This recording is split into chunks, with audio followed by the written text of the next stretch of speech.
Sabe aquela paixão por carros clássicos? Aquele design, aquele ronco do motor? Mas aí vem a pergunta. No mundo de hoje, com toda a preocupação ambiental, esses carros são uma herança cultural ou uma ameaça para o nosso ar? Bom, a gente vai mergulhar fundo nos dados para entender essa história direito. Para começar, vamos imaginar a cena. Pega um carro que foi um ícone, uma verdadeira obra de arte da engenharia de sua época. Agora, coloca essa máquina cara a cara com as leis de emissão de poluentes de hoje. É um desafio que ela simplesmente não foi projetada para enfrentar. E é aí que o nosso dilema realmente começa. A pergunta que não quer calar é: se a gente pegasse um carrão dos anos 60, tinindo de novo, e colocasse ele na máquina de inspeção veicular de hoje em dia, o que aconteceria? Ele passaria no teste? A resposta parece meio óbvia, mas o porquê é o que é o mais interessante. E a resposta, sem rodeios, é: nenhuma chance.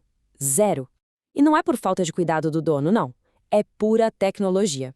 Esses carros nasceram numa era antes de conversor catalítico, de injeção eletrônica, enfim, de todo o aparato que os carros modernos têm para controlar a poluição. Eles são, por natureza, de um outro tempo. E é exatamente por isso que, quando a gente olha só para o papel, para os números puros, o argumento contra os carros clássicos parece ser, bom, imbatível. A primeira impressão é que eles são os grandes vilões da história. Agora dá uma olhada nessa tabela. A diferença é gritante, né? Se a gente comparar quilômetro por quilômetro, um carro antigo polui dezenas, às vezes centenas de vezes mais que um carro moderno. Olhando só para isso, a conclusão parece óbvia. Mas será que essa é a história completa? E essa citação da nossa fonte é o pulo do gato. Ela diz que esse argumento dos números é raso, porque ignora o fator mais importante de todos, o uso real. Como e, principalmente, o quanto esses carros de fato rodam por aí. Então, vamos sair um pouco da teoria e ir para a vida real, para a estrada. É aqui que a gente começa a desmontar aquele primeiro argumento, porque o contexto, nesse caso, muda absolutamente tudo.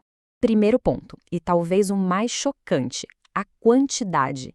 Os carros com mais de 30 anos são menos de 1% de toda a frota de veículos do Brasil.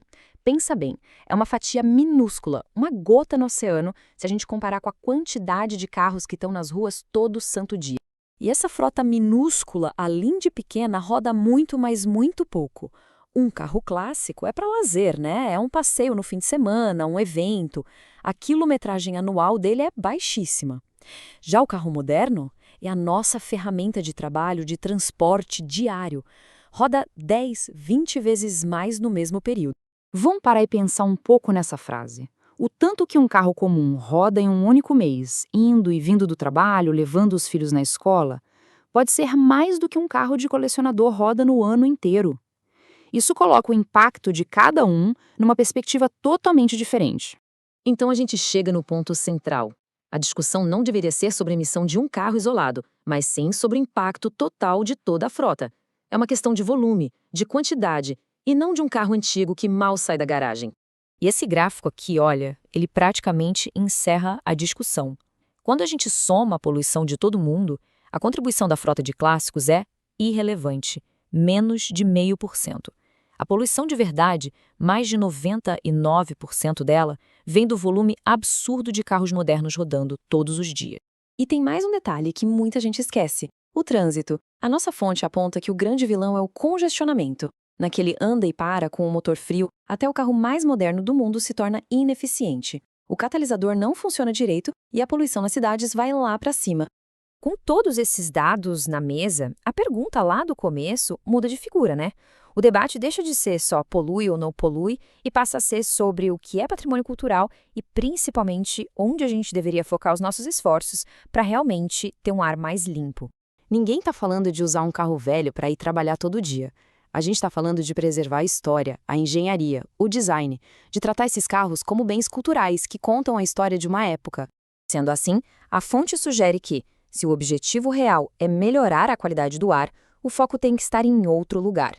Em transporte público eficiente, em melhorar o trânsito das cidades, em fiscalizar e renovar frotas de ônibus e caminhões que rodam o dia inteiro e muitas vezes estão mal conservados.